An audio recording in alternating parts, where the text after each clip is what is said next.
Assalamualaikum warahmatullahi taala wabarakatuh. Selamat sejahtera. Tuan-tuan, tolong share, tolong like, tolong subscribe.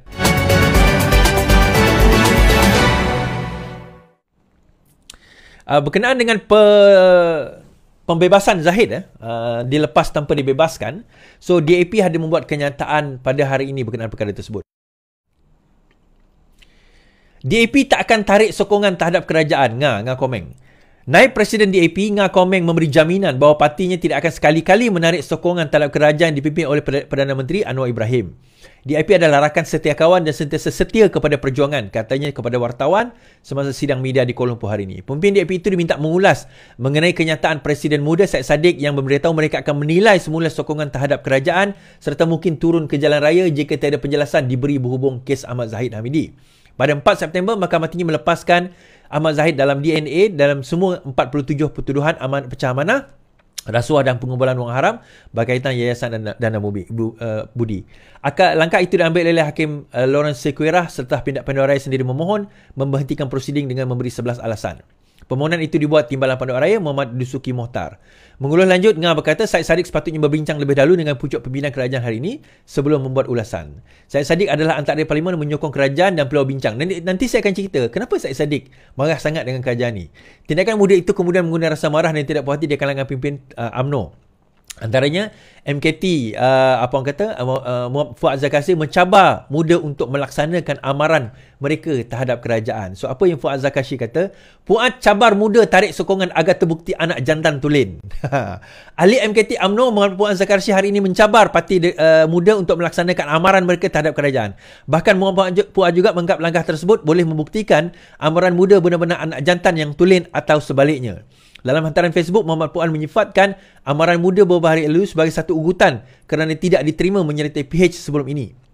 Parti muda tidak perlu lagi memberi amaran untuk tarik sokongan atau turun ke jalan raya. Tarik saja sokongan kalau muda anak jantan tulen. Lagipun muda secara tidak rasmi sudah keluar dari kerajaan perpaduan. Muda bertanding solo di PRN 6 negeri, semua hilang deposit. Muda yang langgar red line, katanya. Muhammad Puan yang juga speaker Dewan Undangan Negeri Johor menambah, muda tidak perlu menjadi kes Ahmad Zahid Hamidi baru-baru ini sebagai ugutan untuk membolehkan parti itu diterima masuk ke dalam Pakatan Harapan. Kenyataan Muhammad Puan itu selepas hadir selepas muda pada 5 September lalu memberitahu mereka akan menilai semula sokongan terhadap kerajaan. Baik. Kenapa sebenarnya muda dah mula attack kerajaan Pakatan Harapan? Now, tuan-tuan kena faham perkara ini.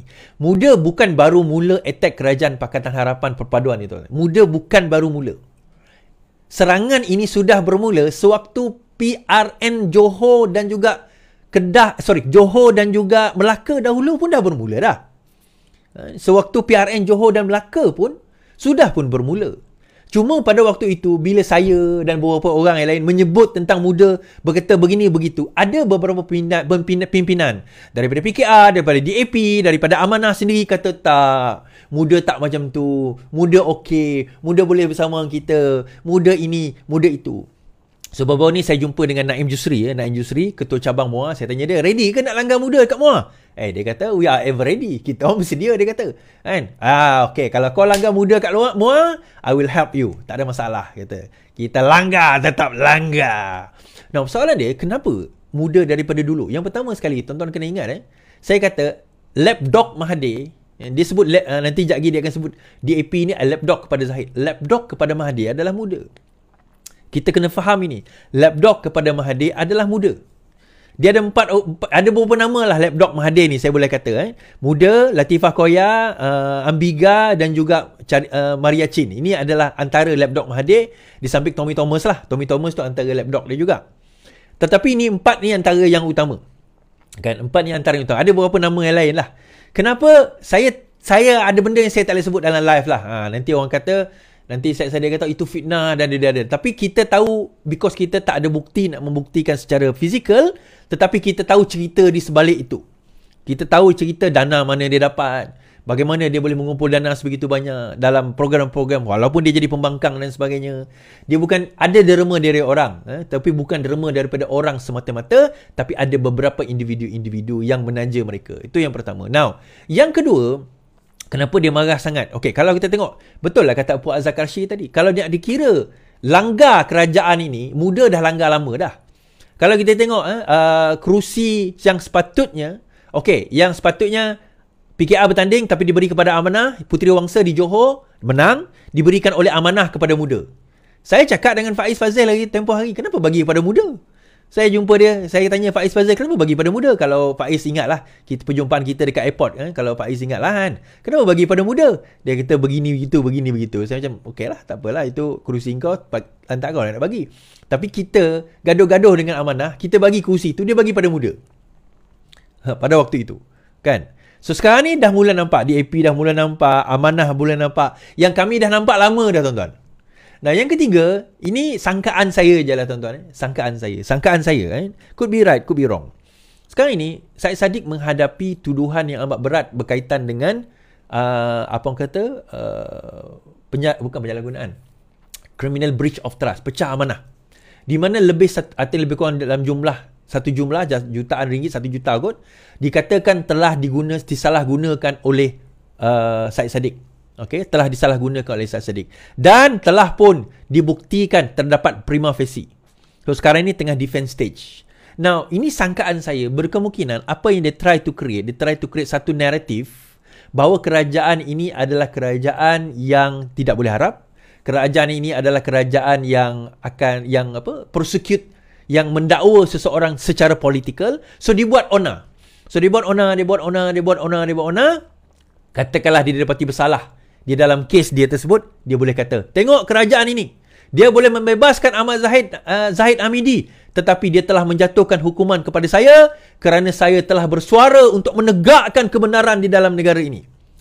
Bukannya dia melihat kepada fakta. Even dalam kes Zahid pun, dia tak lihat pada fakta pun tuan-tuan. Majoriti orang-orang dia pun, walaupun so-called budak muda yang pandai dan bijak bistari, tapi akhirnya melutut di bawah kebodohan dan kedunguan. Kerana apa? Mengikut membuta tuli. Wow, macam sajak pula aku tadi. Rhyme pula ayat tu. Kan? Kerana apa? Kerana dia nak ikut juga kata-kata Mahathir tu. Kan? Kalau kita tengok, dia tak bersuara pun bila dibebaskan, sebelum ini dibebaskan Super Muhyiddin Yassin. Malah kes-kes sebelum ini yang discharge amounting to equital, Musa Aman, berkaitan dengan orang-orang UMNO sebelum ini sewaktu zaman Pakatan Harapan, lebih 100 kes telah dibebaskan. Tak ada siapa pun bercakap tentang apa-apa. So, bila saya meneliti kes 2022 Zahid, saya kata there is something wrong. Ada sesuatu yang tidak kena dengan siasatan tersebut yang dilihat tidak kemas dan juga dilihat tidak teliti. Ada 2-3 orang pimpinan DAP, pimpinan PKR, pimpinan terutama muda yang dikatakan memohon supaya AG membuat penjelasan secara terperinci. AG dah buat penjelasan, ada 11 sebab. Kalau korang baca penjelasan tersebut, dah jelas dah. Tak tahu nak jelas apa lagi tuan-tuan. Tak tahu nak jelas apa lagi. So saya nampak, Syed Saddiq, naratifnya dibuat sedemikian. Dan saya dengar cerita, betul atau tidak lah, Syed Saddiq kena jawab lah soalan ni, betul atau tidak. Ada perbincangan, ada juga representasi yang dibuat oleh Syed Saddiq untuk menggugurkan kes beliau. Ini Syed Saddiq kena verify lah sama benar atau tidak. Representasi itu juga dibuat oleh Syed Saddiq untuk nak menggugurkan kes beliau. Benar atau tidak? Dan Syed Saddiq kena jawab lah soalan ini. Adakah terdapat representasi untuk menggugurkan kes beliau?